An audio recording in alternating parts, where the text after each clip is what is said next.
Alright, many liberal Christians and liberals at large will note Jesus never said a dang thing about homosexuality, and this is true. However, to accept it at this is to accept it at face value, and I'm not a huge fan at accepting things at face value. I do, but if nothing else, I generally keep in mind it could very well be face value, and this I try to be fair.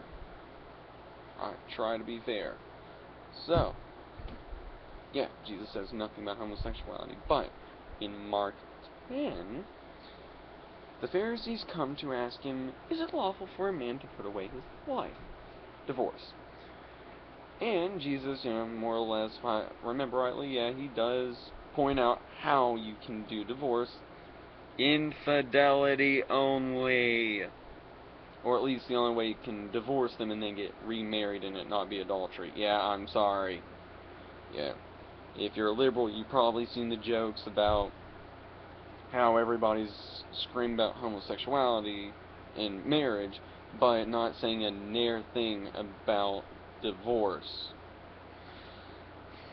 Which Jesus actually talked about, because he talked about it here in Mark 10. So,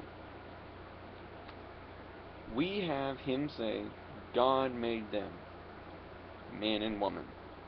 So, this could very well sink everything. I don't think it does.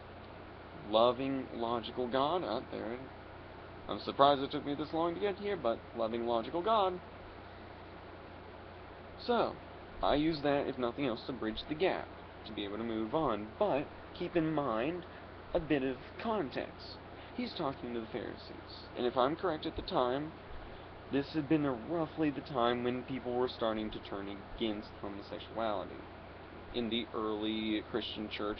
And hey, what can we say? Early Christian church. Well, I'm not exactly sure if that's the time, but either way, still, if I'm correct, it was against Jewish sensibilities for homosexuality.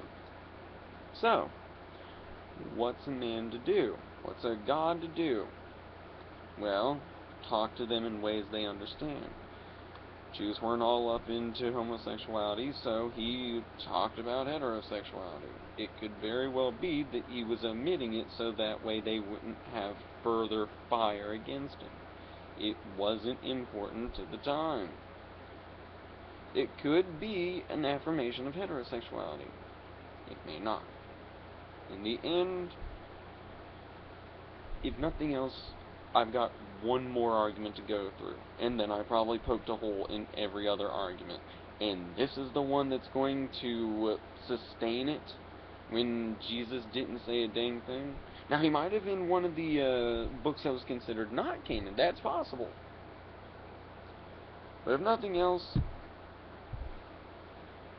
in the King James Version, in almost every dang Bible that gets read, Jesus says zip about homosexuality. So therefore, again, hey, if we're going to have a scoreboard, this goes to the anti. I'll give it to the antis.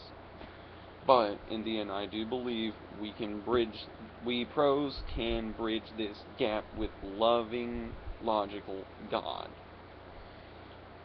That's my argument. So, we're going to the final argument. Here's the one that tripped me up the first time some site tried to convince me homosexuality was okay. So this kind of feels like main character in some video game that got the crap beat out of him by some boss really early in the game and then is now given the chance to actually beat them